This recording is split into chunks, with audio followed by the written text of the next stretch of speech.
Presidente de la República, Martín Vizcarra Cornejo. Muy buenas tardes. Hoy estamos en una reunión más del Consejo de Ministros.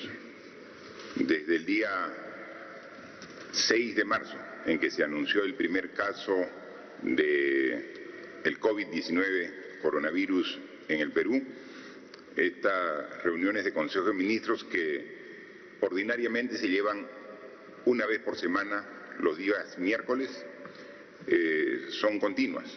Estamos prácticamente en reunión permanente porque el caso amerita estar siempre tomando conocimiento de la evolución de la enfermedad y las respuestas adecuadas, convenientes y oportunas que como gobierno tenemos que dar a la misma. Hoy ya estamos 23 de abril.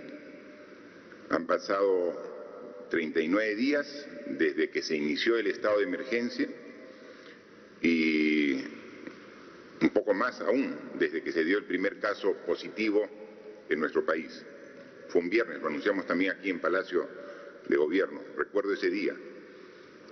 En todo este tiempo, esta enfermedad compleja, dura, agresiva con los seres humanos, ha dejado un rastro de dolor, de pena, de angustia en toda la población, pero más aún en 572 familias, porque desde el inicio hasta la fecha son 572 personas que han perdido la vida producto del COVID-19 en nuestro país. Pero esta enfermedad no solamente afecta a nuestro país, afecta a todo el mundo.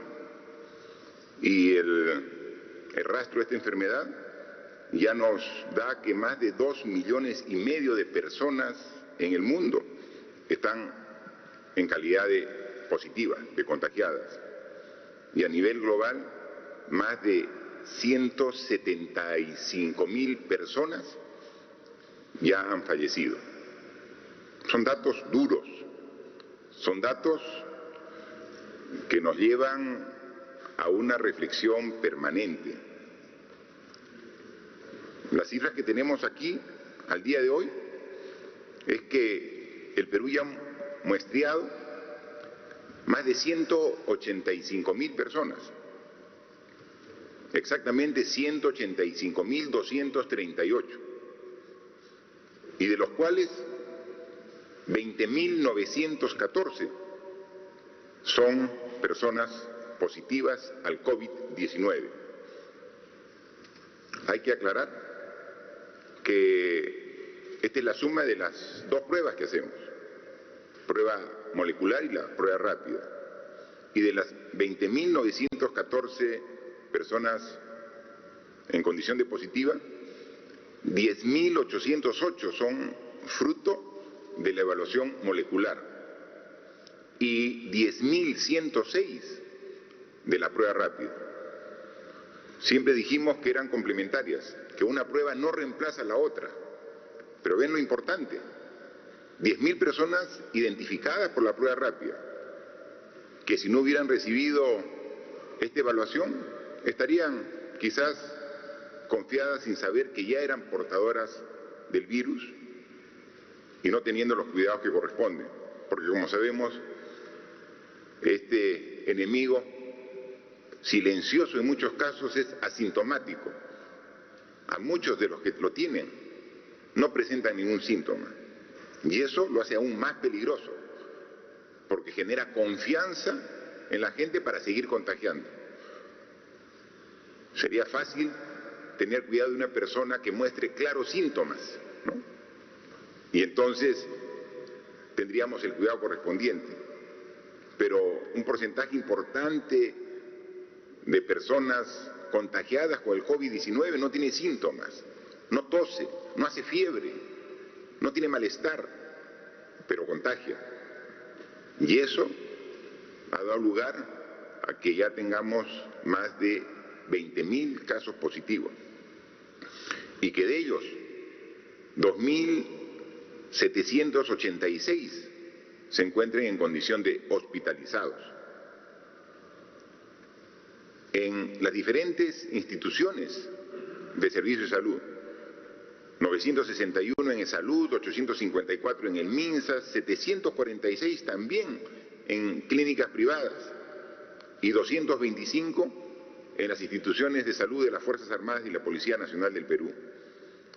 Muchos de ellos en Lima, donde es la mayor cantidad de personas hospitalizadas, pero también distribuidas en casi todas las regiones del Perú. Y de ellos tenemos que hasta la información actualizada, 572 personas han fallecido. Esta que es una cifra dura, que duele y que una vez más damos las condolencias a los familiares de estas personas que han fallecido como consecuencia de este virus, pero también nos permite ver que la letalidad en nuestro país es del 2.74%. Es decir, del total de casos identificados como positivos, que son 20.914, el 2.74% de ellas ha fallecido a pesar del esfuerzo que se ha puesto en las diferentes instancias de la enfermedad. Y como dimos los datos a nivel mundial, con más de 2,5 millones de personas positivas y 175.000 en condición de fallecida a nivel mundial, vemos que el porcentaje de letalidad es del doble en el mundo que en el Perú, lo que muestra que estamos poniendo todo nuestro esfuerzo a pesar de lo duro de esta situación. Pero la curva sigue en su ascenso. No hemos llegado aún a la cumbre de esta curva en ascenso. Y entonces, de manera responsable, después de escuchar los informes y recomendaciones de los entes técnicos, después de conversar también aquí con todos los miembros del Consejo de Ministros, y siendo consciente de que esta enfermedad nos obliga a no bajar la guardia, también nos obliga a tomar decisiones siempre pensando en el bien del país. Y lo más importante del país es su gente, es la salud de los peruanos y peruanas, es la vida de su población. En consecuencia, la recomendación que una vez más acogemos pensando en lo mejor de los peruanos es extender el estado de emergencia por 2 semanas más. El estado de emergencia que iba a ser hasta este domingo se extiende hasta el domingo 12 de mayo inclusive. Son los esfuerzos, los sacrificios que tenemos que hacer todos para vencer esta enfermedad. Y solamente hay que tener en cuenta que las fechas que estamos dando para la culminación del estado de emergencia es para comenzar a reactivar y a reiniciar gradualmente las actividades que desarrollábamos antes del estado de emergencia. Pero ratifico una vez más, esta enfermedad nos obliga a cambiar nuestro estilo de vida, nuestras costumbres, nuestros hábitos. No es que la extensión del estado de emergencia solamente obliga a tener el cuidado en este periodo. Es algo que debemos tener muy claro todos los peruanos, que las reglas básicas, que son 3 las que hemos dado para evitar el contagio, tienen que respetarse por todos, inclusive muchos mucho después que se levante el estado de emergencia. La higiene, el lavado de manos, el uso de la mascarilla cada vez que salgamos de nuestra vivienda y el distanciamiento de por lo menos 1 metro entre persona y persona cuando estamos en la calle, en el mercado, en la farmacia, en la tienda, en el banco. 1 metro de distancia. Eso debe ser ya una práctica habitual, permanente. Y como lo hemos dicho, por lo menos hasta que a principios del próximo año tengamos la vacuna que científicos de todo el mundo, con todo el esfuerzo, están elaborando. Es fundamental ello, es necesario. Mantengamos ese tipo de actitudes ahora, mañana y en los próximos meses para poder seguir combatiendo de manera adecuada este virus. Yo veía el día de ayer en un medio de comunicación escrito sobre una encuesta que se había hecho a todos los peruanos. Y los peruanos decían, conscientes de la situación actual,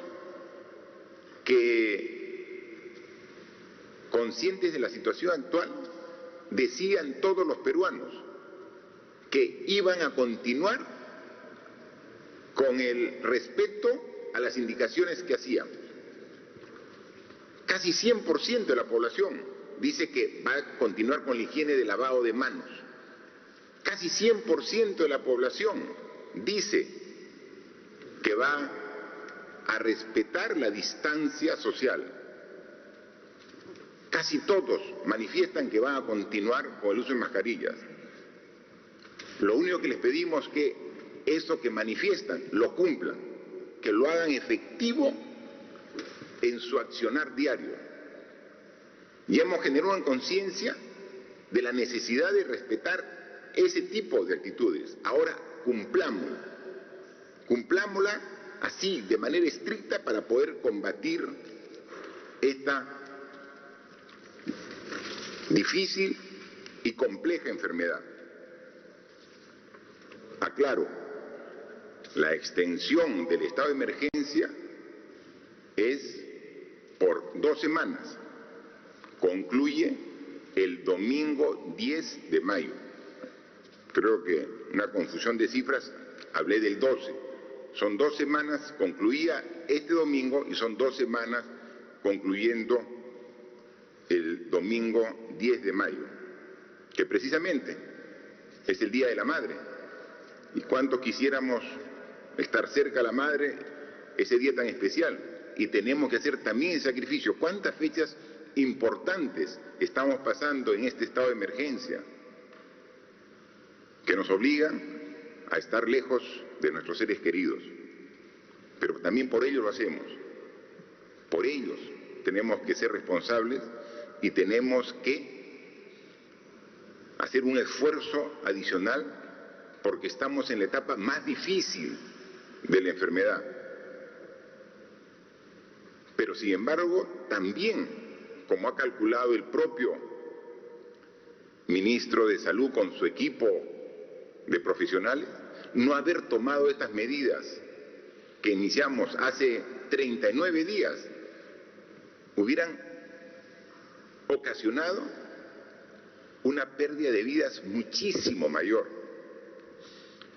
Nosotros lamentamos estas 572 personas que han fallecido. Vemos países que tienen sistema de salud muy superior al nuestro, que cuentan por miles y pasan los 10.000 fallecidos en un periodo similar de la enfermedad que venimos sufriendo todos en conjunto. Las proyecciones dicen que no haber tomado este esfuerzo de todos desde un inicio, hace 39 días, podría estar generando que hoy día en el Perú estuviéramos contando por decenas de miles los fallecidos a consecuencia del COVID-19. Entonces, el esfuerzo bien vale la pena, pero tenemos que ratificarlo para poder realmente decir que hemos superado. Para ello, tenemos que complementar con algún tipo de acciones. Somos conscientes de que el daño que hace este virus no solamente es en la salud de las personas, también es un daño que hace en su conjunto a toda la sociedad, que limitado de poder salir a realizar las actividades que generen los ingresos correspondientes a las familias peruanas, tienen que ahora pasar por restricciones, por necesidades que en algo queremos también atender. Por eso es que el día de hoy también hemos conversado aquí en Consejo de Ministros y hemos aprobado un concepto diferente para considerar a una mayor cantidad de hogares en un apoyo económico por efecto de este virus que afecta a todo el Perú. Yo quisiera que vean ustedes en pantalla un cuadro que resume el esfuerzo que estamos haciendo los países de la región, de Sudamérica, los que están haciendo esfuerzo económico para atender a su población. Nosotros, en función del análisis de la canasta básica de alimentos mínima que se requiere, una familia, un hogar, está calculada en 760 soles. Para poder comparar con otros países, la ponemos en una cantidad constante que es en dólares. 760 soles equivalen a 223 dólares. Ese es el apoyo económico que ya hemos venido dando a algunas familias, a algunos hogares, pero que somos conscientes que es insuficiente, que tenemos que llegar a los que realmente necesitan. En Argentina, por ejemplo, el apoyo económico está por el orden de los 151 dólares, en Brasil 113, en Chile 58, en Colombia 41 dólares. Es decir, de todos los países de la región, quien está haciendo el mayor esfuerzo para atender a la población que requiere ayuda de su gobierno en este momento difícil es el Perú. Pero ¿a cuántas familias debemos comprender para atender a los que requieren realmente? En el país tenemos alrededor de 32 millones de peruanos. Los 32 millones de peruanos, en función del censo de hogares, forman poco más de 9 millones de hogares. 32 millones de peruanos agrupados en 9 millones de hogares. Hemos hecho una evaluación de cuántos hogares a la fecha no tienen mayores problemas de carácter económico porque tienen un sueldo que se ha mantenido hasta la fecha, porque están trabajando seguro en estas actividades económicas, productivas, para el abastecimiento de alimentos. Estamos hablando, por ejemplo, de toda la cadena de agricultura, para que llegue a los mercados, para el expendio de alimentos en los centros comerciales y en los mercados propiamente dicho. Los que atienden todo el tema farmacéutico, todos los trabajadores que están ahorita en planilla y siguen trabajando, y ellos son los privilegiados en esta circunstancia en el sistema bancario, financiero. Cuando hemos hecho un análisis del total de hogares, del 100%, existe un 25% que ahorita tienen con tranquilidad la seguridad que tienen un sueldo a fin de mes. A ellos no hay que apoyarlos porque tienen su sueldo, pero el otro 75% de hogares. Ahora ven esta situación de requerimiento de un apoyo para que podamos nosotros prestarlo. Esto constituye 6.800.000 hogares que no están ahorita en planilla y que muchos tenían trabajo independiente, muchos tenían trabajo informal y que ahora ven resentido su ingreso al hogar en esta etapa de estado de emergencia. En consecuencia, el análisis ahora lo hemos planteado de diferente manera. No buscar a las familias más vulnerables que menos tienen para ahí focalizarlos. Nos quedábamos cortos y esto lo hemos evidenciado. Ahora tenemos que ver el total de familias y excluir a las que están con sueldo. Nos quedan 6.800.000 hogares. A ellos hemos dispuesto que el Ministerio de Economía y Finanzas asigne el bono de 760 soles. En algunos casos ya hemos comenzado, pero todavía de manera parcial. A través del MIDIS hemos dado solo 380 a 2.200.000 familias. Tenemos que completarlo, pero tenemos que hacerlo ya. A través del Ministerio de Trabajo hemos dado un bono de 380 soles, un bono económico, a 525.000 trabajadores independientes.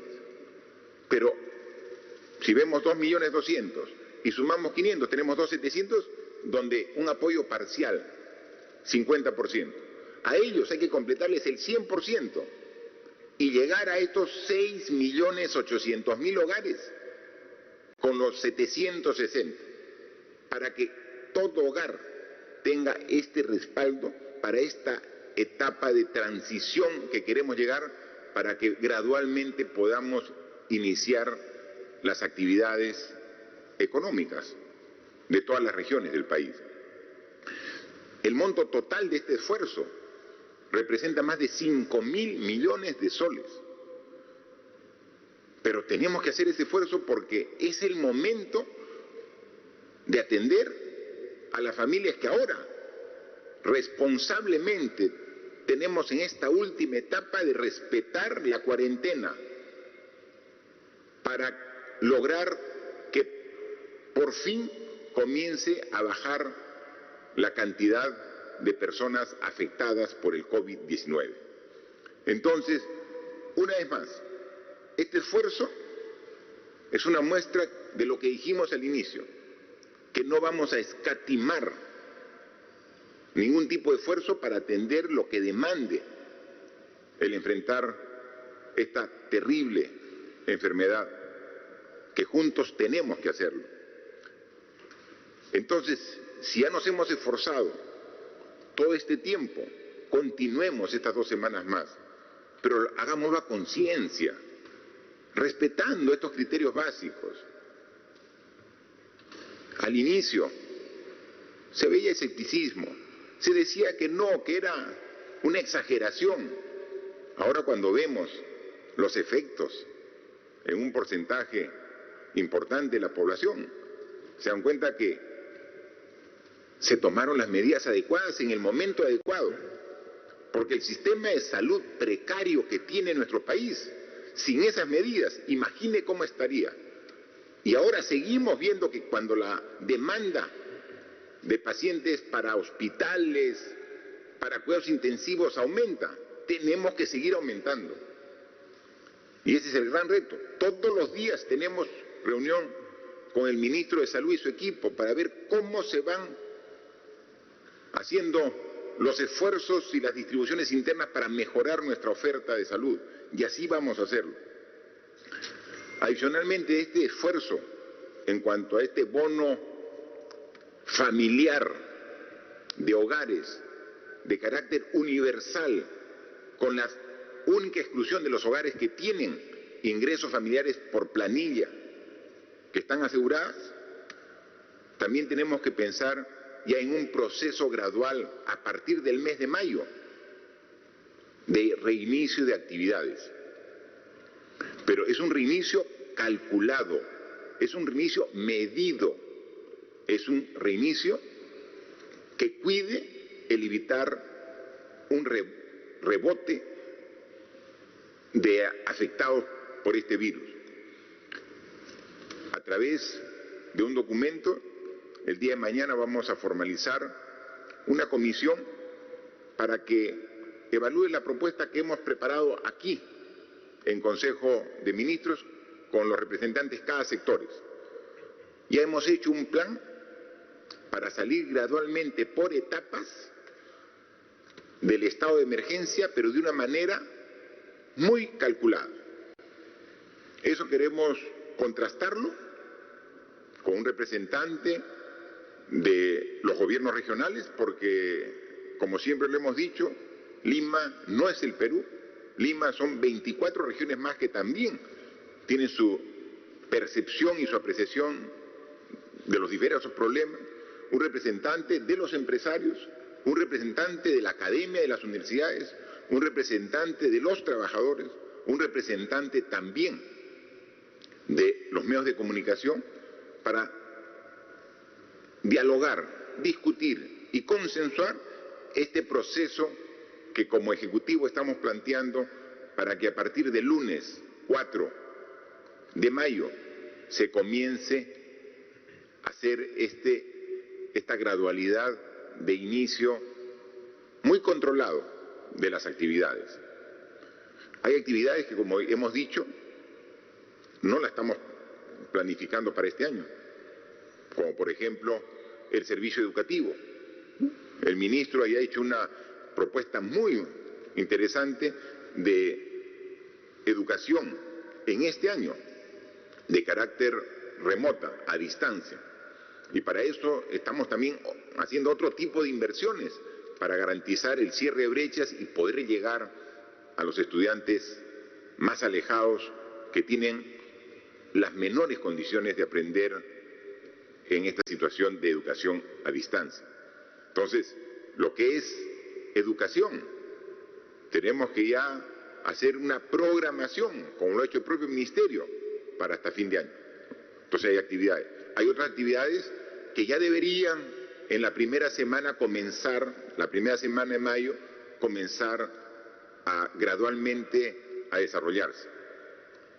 Un pedido constante y permanente de muchos hogares, pero también que hemos visto en un análisis comparado de lo que ya se permite en otros países, por ejemplo, el expendio, la venta de alimentos procesados, de comida, pero por delivery. Entonces, eso es una de las actividades que podría realizarse, entre otras que el planteamiento lo va a hacer a través de esta comisión que sale mañana, la relación a través de la norma correspondiente. Porque, por ejemplo, esta enfermedad lo que nos obliga a no estar con gente aglomerada, con gente muy próxima. Los restaurantes precisamente tienen gente aglomerada. Entonces, un restaurante no puede funcionar de esa forma con la presencia física, pero sí podría vender sus alimentos, sus productos por delivery. Eso sí podría hacerlo, pero siempre y cuando garantice el cumplimiento de un protocolo que cuide al personal que trabaja en el restaurante y que cuide el traslado hasta el domicilio que lo requirió. Doy un ejemplo, pero hay varios más que son los que se van a desarrollar y que ya están planteados después de bastantes días de trabajo de los equipos de cada sector para que ello pueda trabajarse y poder aprobarse, y a través de un protocolo en la cual obviamente está el Ministerio de Salud integrando este equipo, pueda asegurar el retorno gradual de actividades a partir de la primera semana de mayo. Decirle adicionalmente que para un tema adicional y complementario vamos a pedir facultades legislativas en materia tributaria y financiera al Congreso de la República. Nosotros, al inicio de esta enfermedad, como ustedes saben, pedimos al nuevo Congreso facultades legislativas y nos las fue otorgada. Pero el alcance de estas enfermedades, de esta enfermedad por lo grave que es, requiere que complementemos este pedido de facultades con algún tema específico en tema tributario. Porque lo que se pretende en este momento difícil es que haya una real solidaridad de todos los peruanos. Y hay peruanos que pueden apoyar al resto de sus connacionales, al resto de sus compatriotas. Pero para eso se requiere una norma de carácter de ley cuya facultad no la tenemos. Vamos a pedirlo para que de esta forma, y esperamos y no dudamos, que en el corto tiempo podamos generar una norma que también va a ayudar en el enfoque que estamos dando. Así que estamos en un proceso, en parte de la situación, del proceso de la enfermedad, difícil. Pero es ahí donde pedimos, una vez más, la unidad de todos los peruanos. Al inicio de la enfermedad, al inicio de esta pandemia, pedimos el apoyo. Y recibimos mucho apoyo de todos los actores políticos, de todos los actores sociales, de todos los gremios. Muy bien, pero ese apoyo se requiere en los momentos más difíciles. Es fácil estar de acuerdo cuando la enfermedad, la pandemia, está recién empezando y no requiere todo el esfuerzo de los peruanos. Es ahora donde tenemos que ver quiénes quieren apoyar realmente para salir de esta difícil situación. Y quienes solamente tienen una expectativa de mirar las cosas desde fuera y no comprometerse con la lucha que nos convoca a todos. Hemos agradecido y lo hemos dicho. Aquí hay personas que están en primera línea. El personal de salud, los médicos, las enfermeras, todo el personal de salud, primera línea. Nuestros agradecimientos a ellos. Primera línea, los policías, los miembros de las Fuerzas Armadas, en primera línea. Y esto es muy bien, pero es la primera línea. Solo con ellos no es suficiente. Si vamos a pensar que esta guerra la ganamos solamente con la primera línea de combate, no va a ser posible. Tiene que ser todos los peruanos. Todos tenemos que comprometernos. Y el compromiso se hace realmente evidente cuando se requiere. Dijimos que esta era una maratón, no era una carrera de 100 metros planos. Tiene que haber resistencia.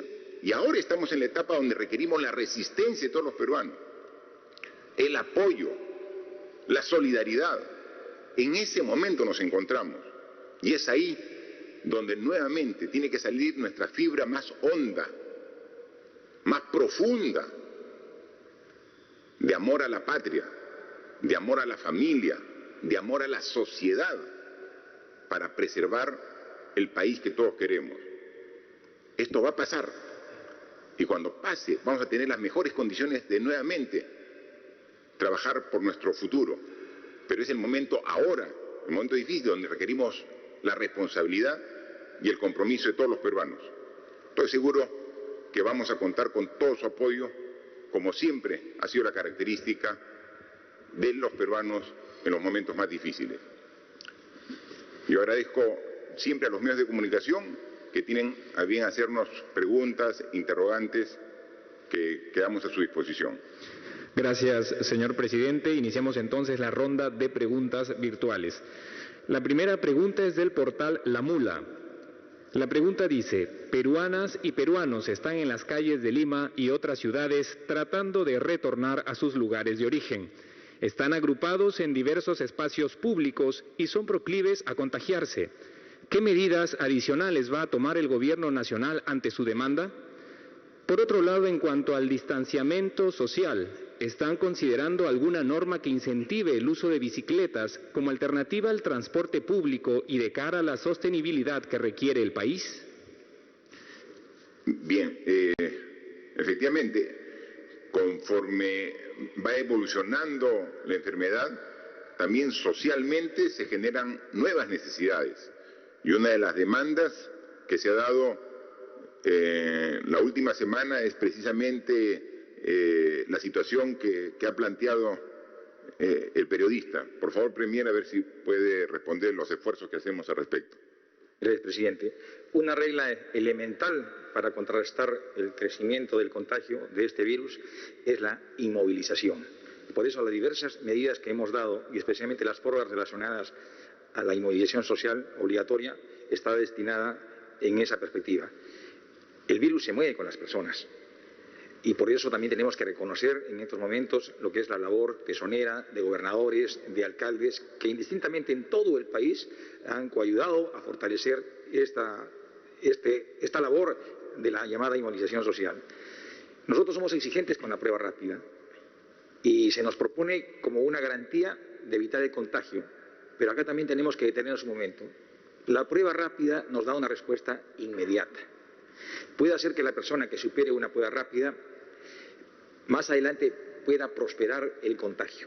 Y más aún, aquellas que a través de la prueba rápida salgan negativas, más adelante en su organismo puede cultivarse el virus.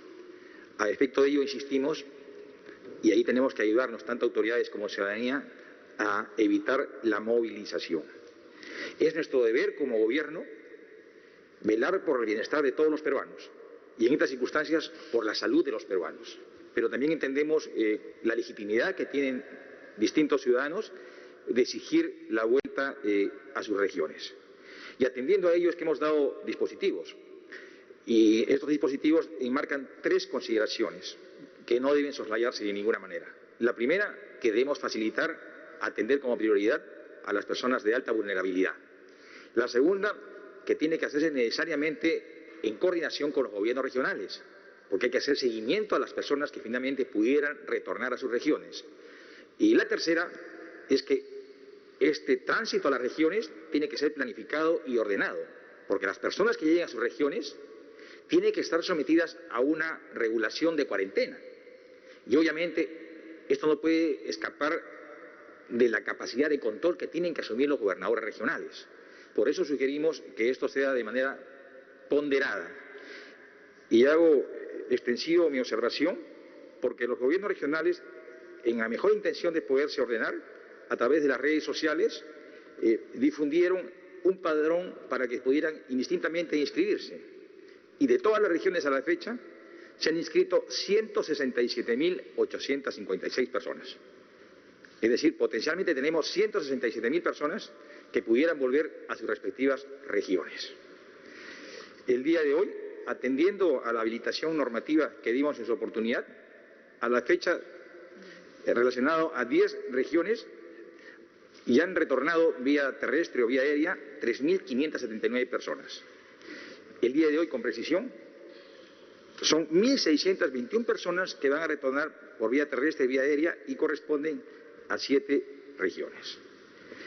Estamos en un permanente seguimiento en el llamado Comité de Crisis, que es parte de la Comisión Multisectorial que en su momento el señor presidente instituyó, y se ha determinado que no puede retornar persona si es que previamente no sea sometida a la prueba rápida. Lo segundo, que esto tiene que ser ordenado. Y tenemos una media de 800 pruebas rápidas, no se puede hacer más. Y son 800 pruebas rápidas por día, son 800 personas las que pudieran retornar a sus regiones de manera planificada. Lo segundo, insisto una vez más, una vez retornado a sus lugares, necesariamente tienen que hacer una cuarentena o seguimiento a una cuarentena que ya es responsabilidad de los gobernadores regionales. Asimismo, también un argumento bastante sostenido es que muchos quieren retornar por sus condiciones socioeconómicas bastante delicadas en estos momentos. A efecto de ello, el señor presidente acaba de anunciar del bono familiar universal, que es un dispendio económico importante que tiene que ayudarnos a que las personas no acudan a una corriente masiva de desplazamientos al interior del país. La respuesta que estamos dando a contrarrestar el contagio es una respuesta de Estado. Y en esa respuesta de Estado, todos tenemos que sentirnos involucrados. Estado no solamente es el Gobierno nacional, Son los gobiernos regionales y los gobiernos locales. Pero Estado también son los ciudadanos. Y tienen que ayudarnos a que este enorme esfuerzo de inmovilización que se han hecho en estas últimas prolongadas semanas se mantenga. Se ha dispuesto una inmovilización por 2 semanas más hasta el domingo 10 de mayo. Y obviamente sería poco productivo si es que no nos alineamos a las disposiciones que está librando el Gobierno. Y la premisa básica, reitero una vez más, es evitar todo tipo de movilización social. Pero también me permito hacer una invocación a la ciudadanía. Las autoridades indudablemente tenemos una responsabilidad, pero los ciudadanos también. Tenemos que organizarnos. Voy a hacer uso de un mensaje muy usual en estas últimas semanas. Esto es una guerra y la guerra la ganamos todos. Por consiguiente, todos tenemos que sentirnos involucrados, las autoridades y también los ciudadanos, a través de juntas vecinales, comités barriales, ayudarnos. Hoy más que nunca tiene que resurgir el lado más sensible de todo buen peruano, que es su solidaridad, que es ese espíritu humanista de poder ayudar al prójimo. No hay comida, hay desatención en salud, no hay abrigo, todos tenemos que ayudarnos. Estamos haciendo grandes esfuerzos, disponiendo de todos los recursos que se tengan para poder a consideración de todos los peruanos, pero somos conscientes que es insuficiente. Será suficiente en la medida en que todos los peruanos nos sintamos de una u otra manera comprometidos. Y a efecto de ello, presidente, mi reflexión final es que hagamos un esfuerzo adicional. Esto no ha concluido, seguramente vienen semanas bastante complicadas, pero estaremos fortalecidos si respondemos a este contagio de manera unida y consensuada como buenos peruanos. Gracias, Premier. La pregunta también consideraba un aspecto referido a la movilidad alternativa. Por favor, el ministro de Transportes y Comunicaciones si puede responder. Gracias, presidente. Efectivamente, a través de la Autoridad de Transporte Urbano de Lima y Callao, asimismo como la Dirección de Promovilidad, que tiene la competencia a nivel nacional, han preparado una estrategia de movilidad urbana que permita los cambios de los patrones de movilidad de las personas. En tal sentido, en esta oportunidad permite también fomentar el uso de las bicicletas y sobre todo las bicicletas populares, a efecto de permitir que los sectores de menores ingresos de la ciudad puedan acceder a estas bicicletas populares y se puedan movilizar hacia su centro de trabajo, hacia los hospitales, hacia las escuelas. Entendemos que tenemos que ofrecer como Estado alternativas de desplazamiento a las personas y que permita, en cierta manera, poder no ir utilizando los sistemas de transportes masivos, dado de que vamos a continuar con estas medidas de distanciamiento social, cumpliendo los protocolos de salud.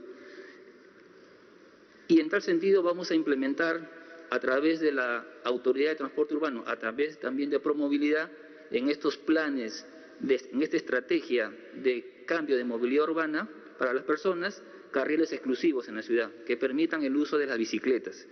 Y en tal sentido están trabajando en constituir ejes de desplazamiento que permitan conectar a través de las bicicletas en distancias cortas de menos de 7 kilómetros y permitan movilizar a las personas y conectar los hospitales, las escuelas, los colegios, los centros de abastos, de una manera de un cambio de aptitud, ¿no? Un cambio del concepto de movilidad urbana en la ciudad y también en las regiones, que serán replicados posteriormente a través de este organismo del Ministerio de Transporte, que es de Promovilidad, y de así ir obviamente generando un cambio de cómo la ciudad se va a movilizar en las ciudades intermedias, en la capital, usando estos sistemas de las bicicletas, usando estos carriles exclusivos y cumplir de esta manera las indicaciones del Ministerio de Salud, ¿no?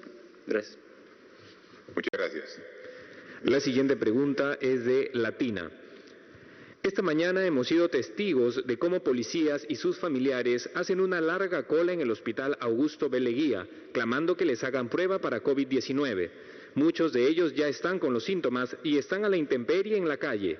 ¿Qué se va a hacer con ellos y con los efectivos de provincias que también están padeciendo la falta de atención médica? ¿No sería mejor habilitar otra torre de la villa solo para atender a policías y militares? También hemos visto que las morgues o mortuorios de los hospitales de provincias e incluso los de Lima ya han colapsado. ¿Cómo revertir esta situación? Bien, por favor, el ministro del Interior, para que responda a esta pregunta. Muchas gracias, presidente. Yo quiero informar al país de que la Policía Nacional la constituyen 130.000 efectivos. De los 130.000, 80.000 están dedicadas a labor operativa, a controlar las calles con la Fuerza Armada. De estas personas se han contagiado alrededor de 1.300, que constituye el 1.6. Pero al mismo tiempo, como Estado, estamos respondiendo porque hasta el momento han sido testeados con la prueba molecular o la prueba rápida 24.000 efectivos. Desafortunadamente, el día de ayer se acabaron las pruebas, pero hoy hemos recibido una transferencia de 20.000 pruebas rápidas y se va a reiniciar este servicio a los policías en horas de la tarde y mañana se van a continuar con todas las comisarías y unidades de Lima y a nivel nacional también.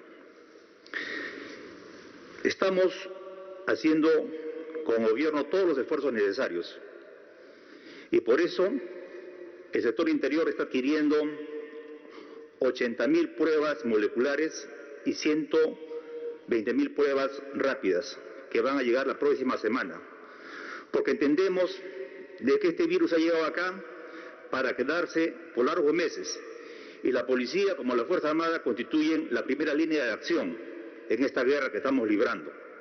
Y por eso los policías, todos los policías van a ser testeados, sin excepción, porque esta situación va a ser recurrente y la exposición que hacen los policías al hacer la contención social los expone a pesar que están protegidos.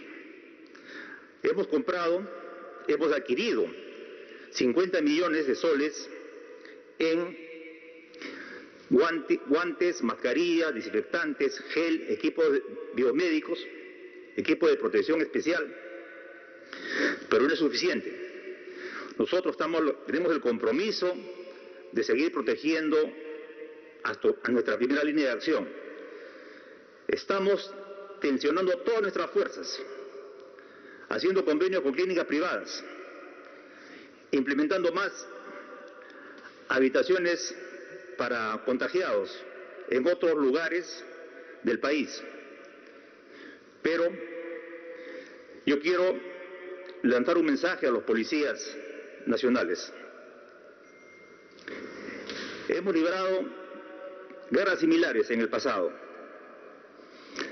Es hora de demostrar de qué madera están hechos los policías de corazón. Yo sé que son momentos complicados, pero tengan la tranquilidad que este gobierno no los abandona. No hagan caso a voces apocalípticas, a voces pesimistas. Vamos a salir de este problema. Van a estar protegidos, están siendo protegidos. Y con esto quiero una vez más renovar el compromiso que tenemos. No va a haber policías que estén abandonados por este gobierno, a pesar de todas las complicaciones que se presenten en el momento. Vamos a salir de esto, confíen. Mañana empieza nuevamente el testeo de pruebas rápidas en Lima y a nivel nacional. Muy bien, ministro, y efectivamente la ratificación del gobierno de apoyo a policías, a miembros de las Fuerzas Armadas, a la primera línea de todo el personal de salud. Lo reconocemos. Es tal la complejidad de esta enfermedad que puede ser que en algún momento rebase la capacidad de respuesta. Y vemos las imágenes. Y también nos indignan como a cualquier ciudadano. Inmediatamente llamamos a ver qué pasó, qué hay que corregir, qué hay que modificar. Pero la voluntad es el respaldo permanente. La posición del gobierno es atender no solamente las necesidades de la población, sino principalmente de los que atienden a la población. Y entonces, claro, hay una también propuesta en la consulta. Y la Villa Panamericana, claro, estamos actualmente habilitando 2 torres más. Ya hay policías incluso que han ido para que cuando son dados positivos, así no tengan un síntoma complicado de su enfermedad, puedan estar bajo protección de personal de salud. Estamos en plena habilitación de 2 torres más, que en los próximos días estará habilitado, y obviamente es para la población en general, pero también a la población de primera línea, como son estos casos, los policías que están ahí poniendo la cara en esta guerra tan compleja que estamos enfrentando, no solamente los peruanos, sino la humanidad en su conjunto. La siguiente pregunta es del diario El Comercio. Sobre las camas UCI, médicos incentivistas señalan que ya no hay camas para atender a más casos COVID en Lima Metropolitana. Por ejemplo, esta semana murió un señor que esperó 2 semanas por una de estas en un hospital de Villa El Salvador. ¿Nos pueden señalar si efectivamente ya no hay camas UCI para COVID en Lima Metropolitana? En todo caso, ¿dónde se implementarán las que se ofrecieron? 13.000 peruanos continúan varados en el extranjero y a varios les han dicho que se han suspendido los vuelos de repatriación. ¿Es así? Y de no serlo, ¿cuándo podremos conocer el cronograma de repatriación que anunciaron a fines de marzo? Bien, son 2 preguntas. La primera para el ministro de Salud y la segunda para el ministro de Relaciones Exteriores. Gracias, presidente. Muy buenas tardes. Como se ha informado, el Ministerio de Salud, conjuntamente con los otros servicios de salud del país, de salud de las Fuerzas Armadas, las Fuerzas Policiales y con la participación del sector privado, ha construido por primera vez una plataforma única de información acerca de las capacidades instaladas con las cuales contamos. Es por esta plataforma, que actualmente incluye 212 hospitales públicos y clínicas privadas, que podemos tener la cifra completa, que se actualiza casi todos los días, de cuántas unidades de cuidados intensivos o camas de unidad de cuidados intensivos y camas de hospitalización tenemos disponibles en el país. El día de hoy tenemos 656 camas de unidad de cuidados intensivos, de las cuales 467 se encuentran ocupadas, 189 se encuentran disponibles. Esto es una cifra promedio. En algunos lugares, por supuesto, la capacidad instalada está llegando a su límite, mientras otros lugares donde la epidemia todavía se encuentra en sus fases iniciales, hay muchas más camas de cuidados intensivos disponibles. La posibilidad de usar una cama u otra durante el día o durante la noche depende de la interacción entre los distintos prestadores que regularmente no trabajaban juntos y hoy día nos estamos, entendiendo cada vez mejor. Cada uno tiene sus protocolos, sus fichas, sus formas de pago. Incluso en la última semana hemos aprobado un decreto de urgencia a través del cual se habilita el intercambio prestacional, la posibilidad de que toda persona, independientemente de quién sea su asegurador, el SIS, el Salud o un seguro privado, pueda atenderse en otro servicio, ya sea privado de salud o del Ministerio, la cual era una de las principales barreras para poder utilizar el sistema en todo su potencial. Quisiera aprovechar adicionalmente este momento para anunciar que vía una iniciativa también público-privada, estamos tratando de cubrir la demanda de atención de consulta externa, que está en este momento limitada porque el primer nivel de atención, tanto público como privado, sufre limitaciones por la movilidad o por la limitación de personal. Desde el 13 de abril, la plataforma 113 del Ministerio de Salud ha realizado 4.500 atenciones vía la teleconsulta. Y eso está disponible a través del número 113. A su vez, el día de ayer, debido a la gran demanda que estamos teniendo en todo el país, hemos declarado la alerta roja en todos los establecimientos de salud para poder movilizar a los recursos humanos, que es el principal recurso para poder ofertar el servicio.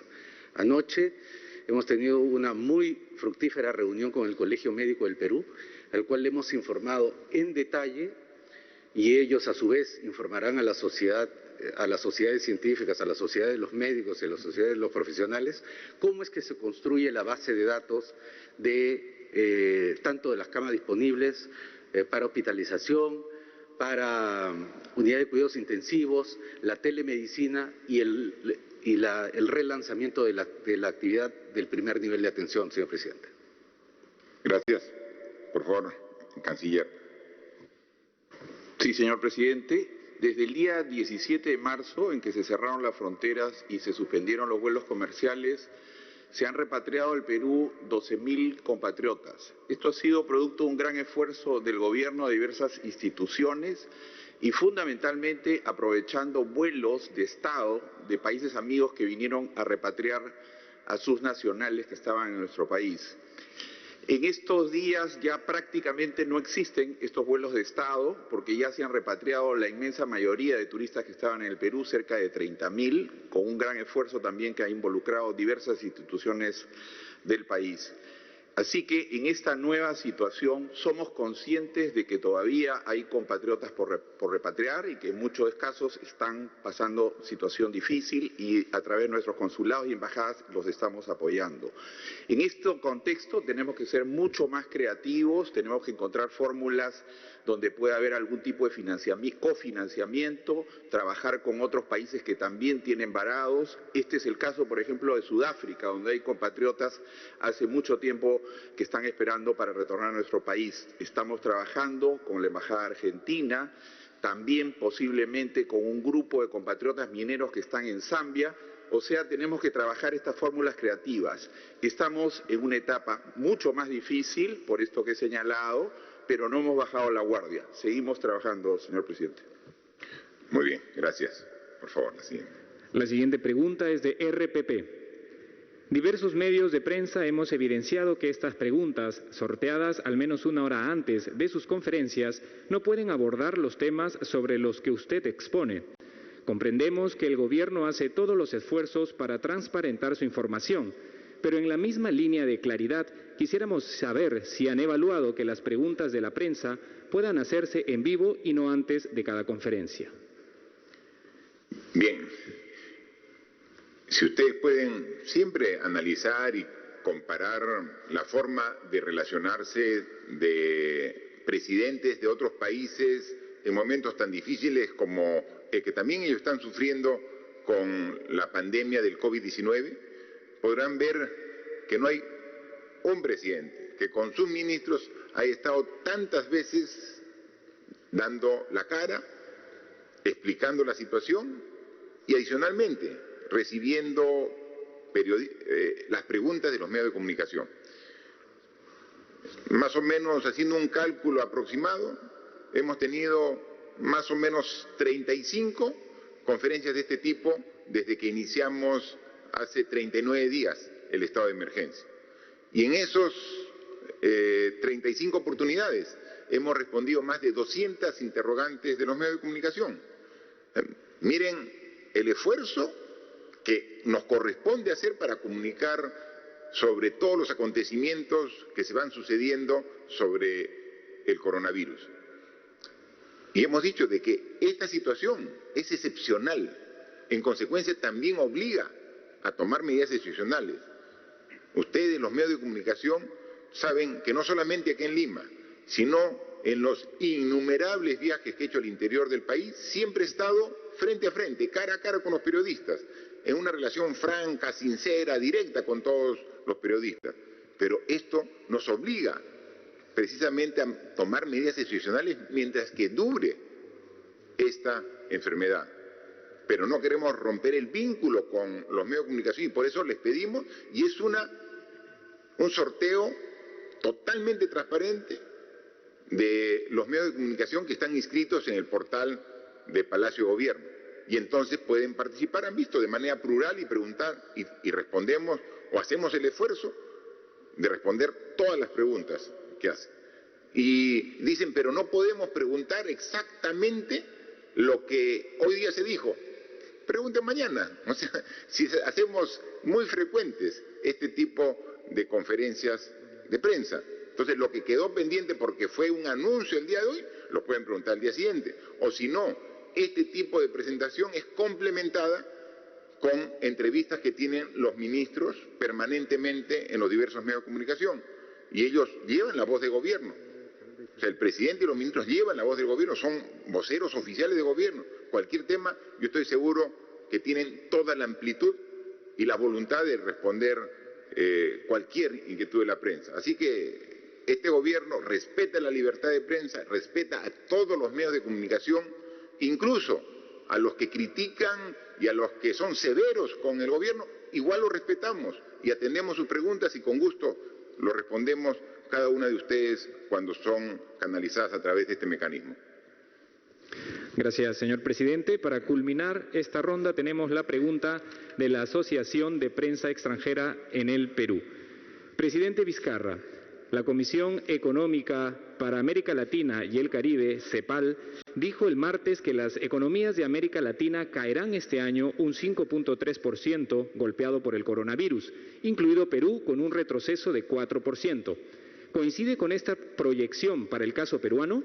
En todo caso, ¿cuándo comenzaría a recuperarse el país o cómo ve la economía peruana en el 2021? Debido a la crisis por la pandemia, el gobierno considera, como han sugerido algunos políticos peruanos, implementar un impuesto solidario a los más ricos del país, donde según la revista Forbes, 6 grupos económicos acumulan casi 12.000 millones de dólares. Esto es poco menos de la mitad de todo el dinero del estímulo económico que está ejecutando Perú para combatir los efectos del coronavirus. Muchas gracias por la interrogante. Están directamente dirigidas a la ministra de Economía y Finanzas. Gracias, presidente. Todas las instituciones que han proyectado cifras de crecimiento reconocen que hay mucha incertidumbre.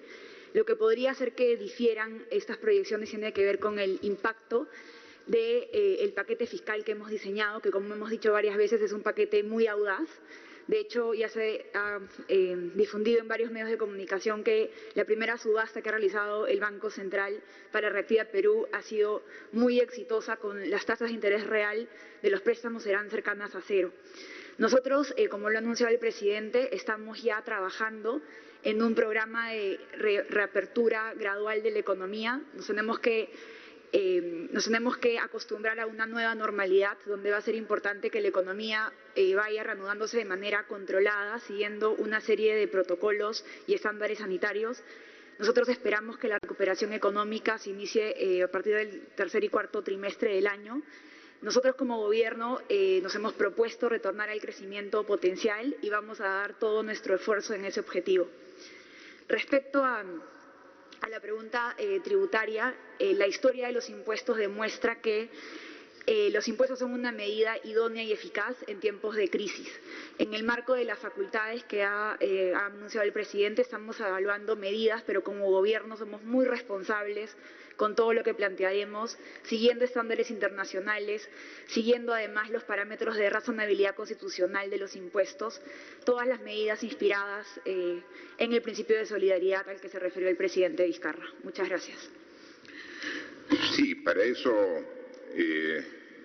estamos ya trabajando el pedido de facultades legislativas al Congreso de la República e inmediatamente simultáneamente vamos a estar preparando el decreto legislativo porque no hay tiempo que perder.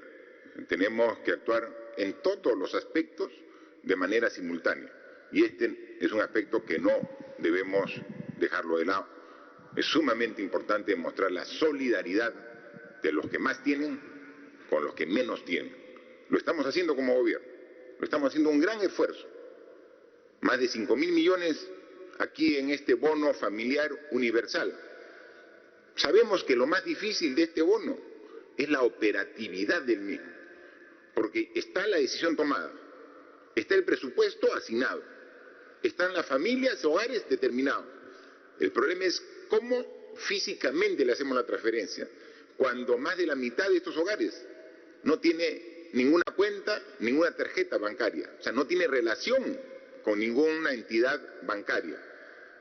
Sería fácil agarrar y tener un listado de cuentas y simplemente una transferencia directamente a cada una de estas cuentas. No, aquí tiene que hacer una transferencia mucho más manual, donde tiene que ir a recoger en muchos de los casos. Entonces, la decisión está tomada.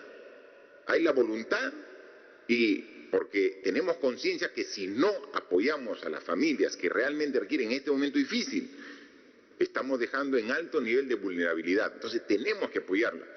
Y vamos a ver todo el esfuerzo para ver el mecanismo más ágil para que en el transcurso de las próximas semanas podamos llegar.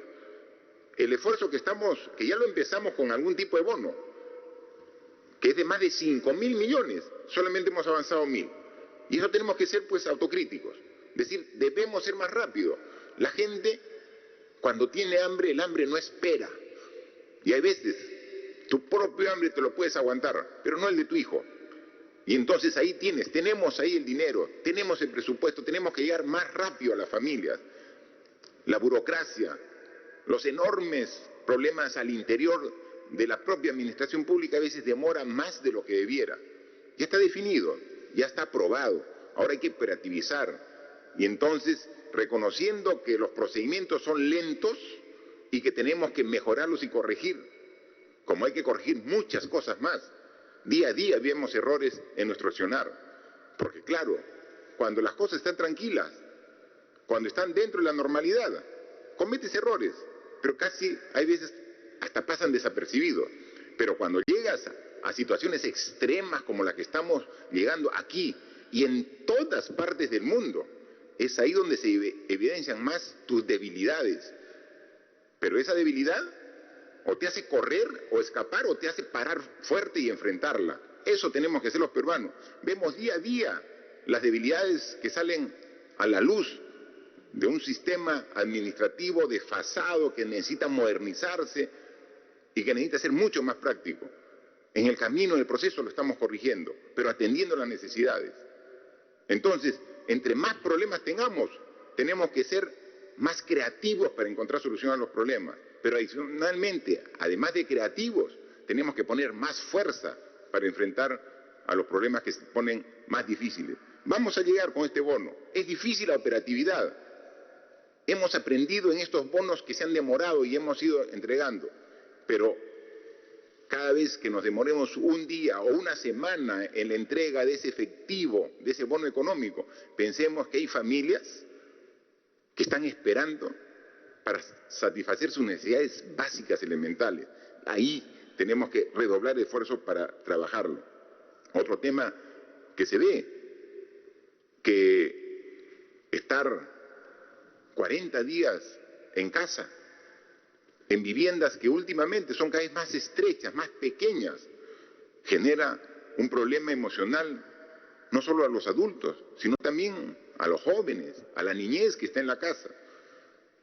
Con justa razón el ministro de Educación ha pedido que, si bien las clases, la educación va a ser a distancia, para evitar de que se junten los niños en 30, 40 en un aula, también hay que buscar una forma para permitir que los niños salgan una vez al día a dar una vuelta si hay un parque cerca, o por lo menos dar una vuelta a la manzana de su lugar donde viven.